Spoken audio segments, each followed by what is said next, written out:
Hi friends, అందరు ఎలా ఉన్నారు? అందరు బాగుండాలి, అందులో నేను ఉండాలనుకుంటానండి. ఈరోజు మనం కోవా మరియు మైదా పిండితో కాలాజామున్ ప్రిపేర్ చేస్తున్నామండి. మైదా పిండి కోవాకు సరిపడంత తీసుకొని బాగా మిక్స్ చేయాలండి. ఇది మిక్స్ చేయడంలోనే ఉంటుంది. కొంచెం సోడా, కొంచెం లైట్గా వేసుకోవాలి సోడా. బాగా అయితే మిక్స్ చేయాలండి.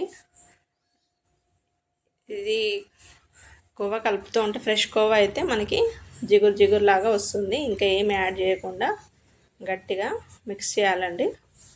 దీంట్లో అయితే ఇలా కొంచెం పేస్ట్ లాగా అయినాక కొంచెం పిండి పక్కకు పెట్టేసి నేను కొంచెం ఫుడ్ కలర్ యాడ్ చేస్తున్నానండి. వద్దనుకుంటే నార్మల్గా అలాగే చేసేసుకోండి, స్కిప్ చేయండి.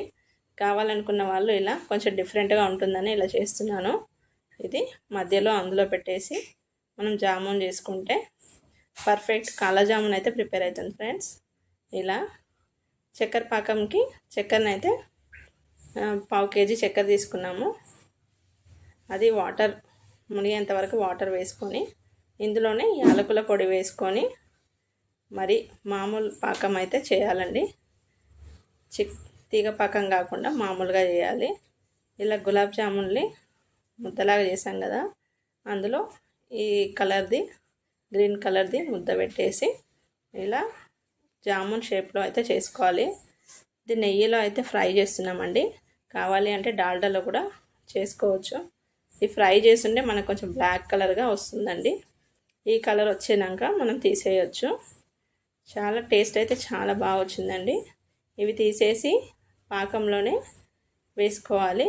పాకం అయిపోయినాక స్టవ్ ఆఫ్ చేసుకొని ఇవి 2-3 అలా ఫ్రై చేసుకుంటే సిమ్లో పెట్టి ఫ్రై చేయాలండి. లోపల మొత్తం కాలాలి, అప్పుడే మనకి చాలా పర్ఫెక్ట్గా వస్తుంది.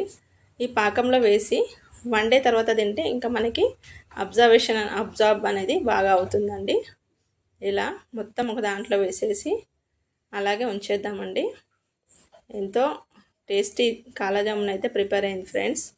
కోవాతోని ఎలా పర్ఫెక్ట్గా వచ్చిందండి. తర్వాత మనం ఇది ప్లేట్లో తీసుకొని సర్వ్ చేద్దామండి. ఇలా అయితే టేస్ట్గా సూపర్ కూడా వచ్చిందండి. మనకు కావాలన్నప్పుడు ఇలా చేసుకొని తింటే బాగుంటుందండి. వీడియో నచ్చితే లైక్ చేయండి, షేర్ చేయండి, సబ్స్క్రైబ్ చేయండి ఫ్రెండ్స్. Thanks for watching.